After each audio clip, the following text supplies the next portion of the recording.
Hello, everybody. Welcome to Late Night Football. Welcome to our match reaction show. It's finished. Sporting Lisbon or Sporting CP2, Arsenal 2. And it was an entertaining game. It was a really, really entertaining game, at least up till probably the 70 or 75th minute. After that, the substitutions started coming in, and probably the intensity that those first 75 minutes were exciting because it was end to end, especially the second half was really, really end to end. Both teams had chances. I think both teams would feel like, yeah, we could have got maybe a goal or two more. And I think both teams will be feeling that maybe we could have avoided conceding the two goals that we conceded. So swings and roundabouts kind of thing. But from Arsenal's perspective, if Arsenal had played their first 11, I think they would have won this game comfortably. I think they would have. But at the same time, I think they needed to rest some of their players. I'm surprised they didn't rest all of them, but which kind of shows that maybe Arteta is taking this a bit seriously. But I would have probably rested the whole 11 because I would be like, yeah, I don't want to risk any of them getting injuries, especially in an away game.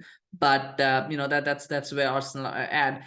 The first goal, I don't know what. My sound was off, so I couldn't tell. But I don't know what Sporting were complaining about for that first goal because it seemed like a legit goal. It seemed like it was quite clear. Saliba leaps up high, nice, and he gets the. It's a good corner, but Saliba really puts a very good header, plants it firmly into the back of the net. I don't see where the foul was, but there was a lot of complaining, a lot of checking, but I couldn't tell where there was a foul. There's a little bit of holding maybe, but that's normal. That happens all the time. So I wasn't sure where there was that thing, but maybe somebody in the comments can tell me what the big commotion was about, because to me it seemed like a legit goal. And that's when Arsenal took the lead. And at that point you're 1-0 up, you think, right, let's try and keep this, let's try and keep the 1-0 for as long as possible, try and see the game out, quiet in the crowd, but just couldn't do it. They just let Sporting back into the game.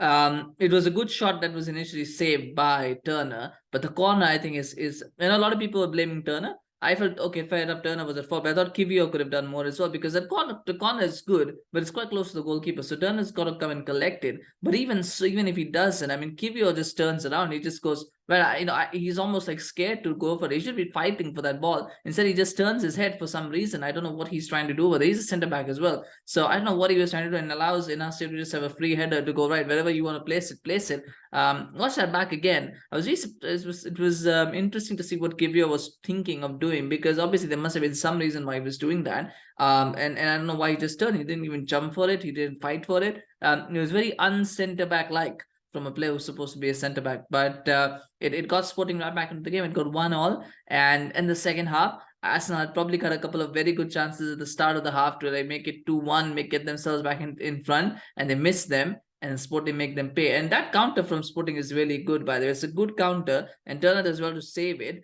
But Arsenal, for some reason, just become passive after that. They don't clear the ball. Nobody's trying to fight for it. Everybody's like, yeah, sure, fine. Arsenal, Sporting are just playing it around a little bit, side to side pass. And Arsenal, like, yeah, go ahead, do whatever you need to do. And suddenly, when the pace quickens, Arsenal kind of get caught flat footed. That pass from Marcus Edwards is really, really good.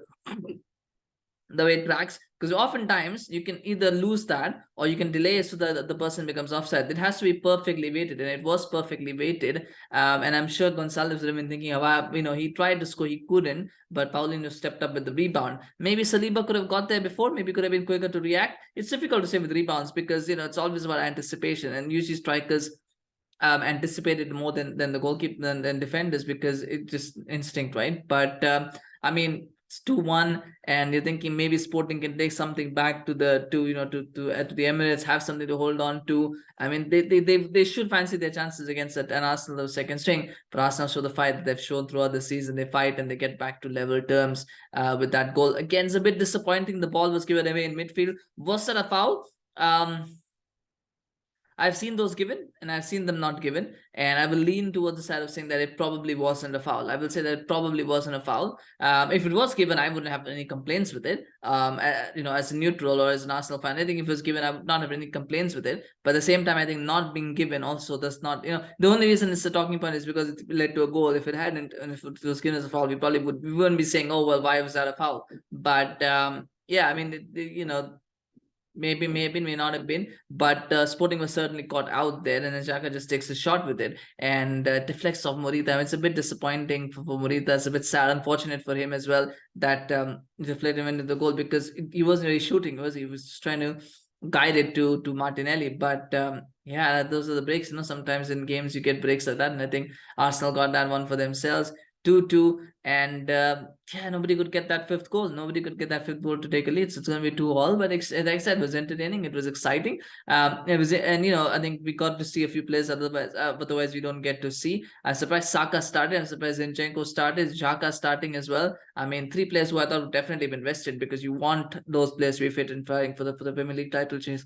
I still feel Arteta, he should be focusing on the Premier League and not on the Europa League, because they've got a massive chance to win the Premier League. The Europa League, yes, you want to win that competition as well, but I mean, I don't think Arsenal have a squad to compete on 2 fronts. So you want to focus on that one that is already there. But nonetheless, I mean, that's what it is, right? That's Arteta. If he makes it work, he makes it work. If he doesn't, he doesn't.